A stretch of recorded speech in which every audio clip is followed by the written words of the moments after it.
असं आहे की आताच आम्ही सभागृहामध्ये आमचे नेते सन्माननीय आदित्यजी ठाकरे यांनी सभागृहाच्या ही बाब लक्षात आणून दिली की अशा पद्धतीनं मुंबई कारंजा दरम्यान एक बोट बुडाल्याचं समजतंय आणि म्हणून या संदर्भामध्ये सरकारकडे काय माहिती आहे का आणि जर असेल तर याच्यामध्ये काही दुर्घटना घडली आहे का आणि दुर्घटना घडली असेल तर सरकारनं त्या संदर्भामध्ये रेस्क्यू ऑपरेशन राबवलं आहे का आणि राबवलं असेल तर त्या ठिकाणी जर काही दुर्घटना घडली असेल जर काही जीवितहानी झाली असेल तर त्यांना सरकारने मदत करावी अशा प्रकारची मागणी केली।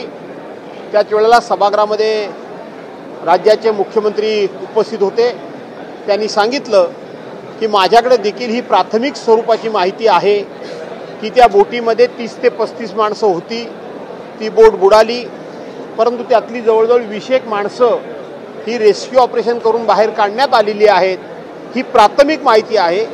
अधिकची माहिती आल्यानंतर मी सभागृहाला त्या संदर्भात अवगत करेन आणि म्हणून ही माहिती घेण्याचा आम्ही प्रयत्न केला। आणखी एक महत्त्वाचा विषय, एसटीची 15% दरवाढ झाली आहे। अचानक एसटीने दरवाढ करण्याचा निर्णय घेतला। महाराष्ट्र जनतेसाठी मोठा भाग आहे। असं आहे की निवडणुका झालेल्या आहेत। निवडणुका झाल्यानंतर डिझेलच्या किमती वाढल्या, निवडणुका झाल्यानंतर गॅस सिलेंडरच्या किमती वाढल्या, निवडणुका झाल्यानंतर आता तुम्ही म्हणता त्याप्रमाणे भाडे वाढ झाली, निवडणुका झाल्यानंतर जीवनावश्यक वस्तूंचे भाव वाढले। शेवटी निवडणुकीमध्ये सत्ताधारी पक्षाने एवढा प्रचंड खर्च केलेला आहे आणि जनतेला एवढी खोटी आश्वासनं दिलेली आहेत, ती पूर्ण करायची म्हणजे सगळं सोंग आणता येतं परंतु पैशाचं सोंग आणता येत नाही। त्यामुळं आता वेगवेगळ्या माध्यमातून पैशाची ही अशा पद्धतीनं टॅक्सेस वाढवणं, जनतेवर कर लादणं हे आता सरकार करतच राहणार आहे।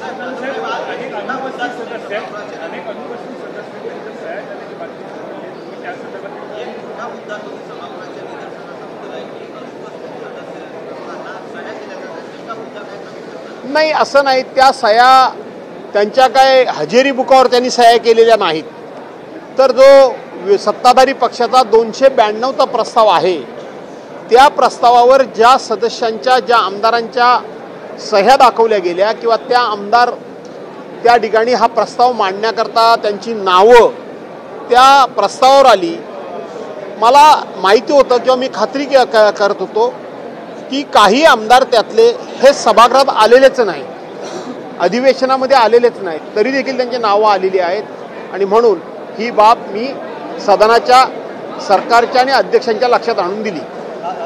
तुम्ही राज्यपालांच्या अभिभाषणावर त्यांच्या अभिभाषण होतं त्याच्यावर तुम्ही खेद व्यक्त केला होता 3 बाजूवर, काय त्या नेमक्या?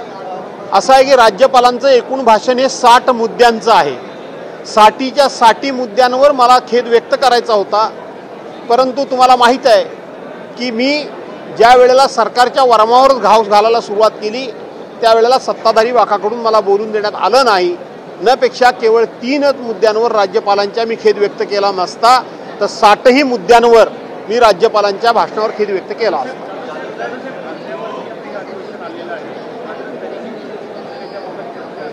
कशा बाबतीत चर्चा?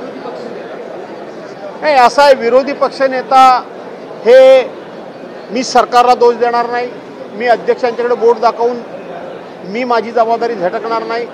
अजून आमच्याकडून अध्यक्ष महोदयांना त्या संदर्भामध्ये पत्रच गेलं नाही, प्रस्तावच गेला नाही, त्यामुळं ती निवड झालेली नाही।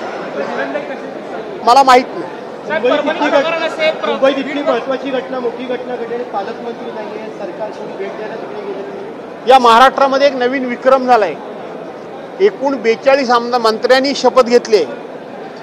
एक फक्त घटनात्मक मुख्यमंत्र्यांना सगळ्या पदांना म्हणजे कुठल्याही खात्याचा कार्यभार हा मुख्यमंत्र्यांच्याकडे असतो, बाकीच्या मंत्र्यांना म्हणजे उपमुख्यमंत्र्यांपासून सर्वांना खाती द्यावी लागतात, कार्यभार वाटावा लागतो। कुठल्याही मंत्र्याला खाती दिलेली नाहीत, कार्यभार वाटलेला नाही। त्यामुळं या सरकारनं देशामध्ये एक नवा विक्रम तयार केला आहे की 42 पैकी 41 मंत्री हे बिनखात्याचे मंत्री म्हणून त्या ठिकाणी वावरत आहेत।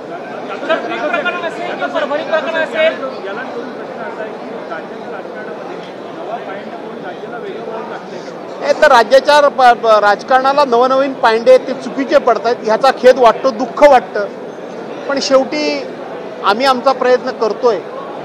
पाशवी बहुमत असल्यामुळं सरकार जर ते गांभीर्याने घेणार नसेल तर त्याच्यापुढे पर्याय नाही. नाना पटोलेंनी सभागृह खातेवाटपावरून मुख्यमंत्र्यांना विचारले होते, त्यावर मस्करी मुख्यमंत्र्यांनी मस्करी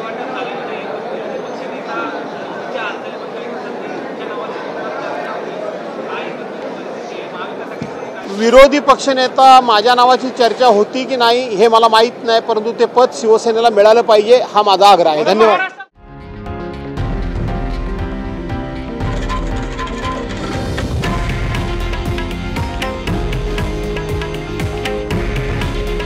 हे आहे देशातील नंबर 1 न्यूज नेटवर्क आणि आपण पाहत आहात TV9 मराठी.